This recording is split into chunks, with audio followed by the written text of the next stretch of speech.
대한민국이 산유국이 된다고? 어제 국뽕 맞고 어깨 들썩들썩 하신 분들 제법 있으실 거라고 생각돼요. 저 역시 마찬가지로 오랜만에 행복한 감정을 느끼기도 했습니다. 근데 시추 성공 확률이 20% 밖에 안 된다고 하는데 대통령이 직접 나서서 발표한다는 것이 이해가 안 되기도 했어요. 그럼 왜 윤석열 대통령이 직접 챙기면서 발표를 했을까? 세 가지에 대해서 제 생각을 전달해 드릴게요. 영상 시작 전에 구독과 좋아요 부탁드립니다. 첫 번째, 경제성 부분이에요. 이번 경부 포항 영일만 앞바다에서 140억 배럴 정도의 막대한 양의 석유와 가스가 매장돼 있을 가능성이 높다는 물리 탐사 결과가 나왔다고 해요. 90년대 후반 발견된 동해가스전에 300배가 넘는 규모이고요. 우리나라 전체가 천연가스는 최대 29년, 석유는 최대 4년을 넘게 쓸 수 있는 양이라고 합니다. 탐사 과정에서 최소 5개의 시추공을 뚫어야 하는데 개당 1,000억이 넘는 비용이 들어가고 총 5천억이 들어가는 규모인 거죠. 야당에서 과거 박정희 대통령 때도 똑같았다 라고 소리를 높이고 있고요. 물론 이건 불확실성이 무조건 있죠. 박정희 대통령 때도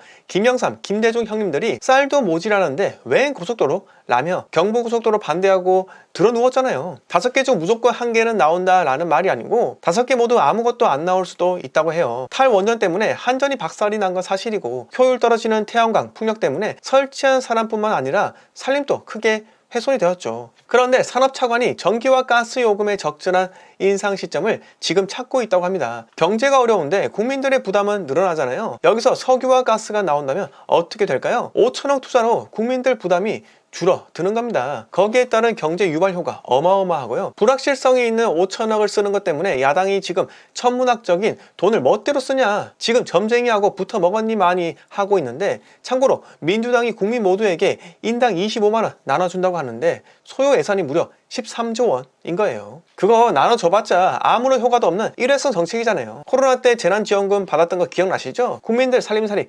나아졌습니까? 이렇게 경제성 비전이 바로 첫 번째 이유였고요. 두 번째 이유는 바로 국가 기관 산업 부흥입니다. 90년대와 2000년대를 주름잡던 산업이 뭐죠? 대한민국이 특정 산업에서 1위를 차지한 적이 있나요? 직물, 신발 등 경공업으로 경제가 돌아가던 대한민국에서 당연히 세계 1위가 있었을 리가 만무하죠. 그런데 조선업은 세계 1위를 차지합니다. 석유가스 매장하고 조선이랑 무슨 상관이 있냐 라고 할 수 있어요. 그런데 해상에 시추하러 가는 거잖아요. 시추할 수 있는 드릴십이 간다고요. 그런데 드릴십 만들 수 있는 국가가 어디입니까? 바로 대한민국 조선소입니다. 한국석유공사에서 시추 전문업체랑 계약할 때 시추선 제작한 국가가 어딘지 당연히 보고 판단을 하죠. 그거 아세요? 현대건설기계 공장이 있는 울산에서 광급공사가 진행될 때 두산이나 볼보 건설 장비가 들어오면 주민들이 신고하고 난리였어요. 물론 지금은 두산하고 합병해서 조금 나아졌다고 하는데 이전에는 살벌했습니다. 최근 석유공사에서 시드릴이라는 노르웨이 유명 유전 개발 업체와